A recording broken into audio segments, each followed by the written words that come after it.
সংগঠন বিএনপি নেতৃবৃন্দ, আসলে সময় সংক্ষেপ হওয়ার কারণে আমাদের আলোচনাটা একটু এলোমেলো হয়ে যাচ্ছে। আমরা সভা আহ্বান করেছিলাম বিকাল 4টায়, একটু পরে মগরিবের আজান হয়ে যাবে।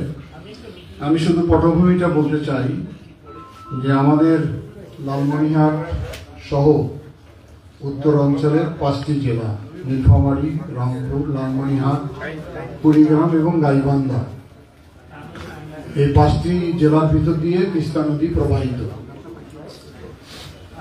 তো ভারতের বৈষম্যের কারণে একতরফাভাবে পানি নিয়ে যাওয়ার কারণে দীর্ঘদিন যাবৎ তিস্তার অববাহিকায় লক্ষ লক্ষ মানুষ যারা বসবাস করে, তারা বন্যার সময় হঠাৎ পানির করাল গ্রাসে ধন সম্পদ বিনষ্ট হয়, খরার সময় তিস্তা নদী মরুভূমিতে পরিণত হয়েছে। এটা দীর্ঘ সময় বহু আন্দোলন হয়েছে, আমরাও তিস্তা লং মার্চ করেছিলাম, কিন্তু ভারতের কাছ থেকে আমাদের পানি ন্যায্য হিস্সা আদায় করা সম্ভব হয়নি। পরবর্তীতে পতিত সরকারের একটি আলোচনা আমরা শুনতে পাই যে তিস্তা মহাপরিকল্পনা হচ্ছে, এখানে আমাদের ভাতৃপ্রতিম দেশ চায়না 8,000 কোটি টাকা বরাদ্দ দিচ্ছে। তা আমরা আশান্বিত হলাম যে অন্তত তিস্তার দুঃখ হয়তো বুঝে যাবে। পরবর্তীতে আমরা জানতে পারলাম যে ভারতের আপত্তির কারণে সেই প্রকল্প সরকার নেননি। তো এটা অনেক লম্বা ইতিহাস, সেদিকে আমরা যাব না।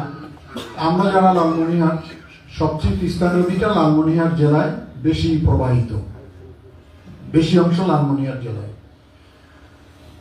আমরা জানি যে এই অঞ্চলের মানুষের তেমন কোনো শক্তিশালী জনপ্রতিনিধিও থাকে না, বা তারাও যোগাযোগ করে না। আর আমরাও বিচ্ছিন্নভাবে হয়তো কথা বলি, সম্মিলিত শক্তিও প্রয়োগ করি না। আন্দোলন ছাড়া এত বৃহৎ দাবি আমাদের পক্ষে আদায় করা সম্ভব হবে না। সেই পটভূমিকে সামনে রেখে আমরা তিস্তা বাঁচানোর একটা আন্দোলন করতে চাচ্ছি। আগে ক্ষুদ্র ক্ষুদ্র আন্দোলন হয়েছে, ক্ষুদ্র ক্ষুদ্র গোষ্ঠীরা তিস্তার পানি হিস্যার ব্যাপারে দাবি করেছে, সেটাও আদায় করা সম্ভব হয়নি। আমরা মনে করি দল, মত, জাতি, ধর্ম সকল মানুষের প্রয়োজনেরও তিস্তা রক্ষা করা, সেই লক্ষ্যকে সামনে রেখে আমরা একটি আন্দোলন তৈরি করতে চাচ্ছি। তার কিছু পটভূমি ইতিমধ্যে তৈরি হয়েছে।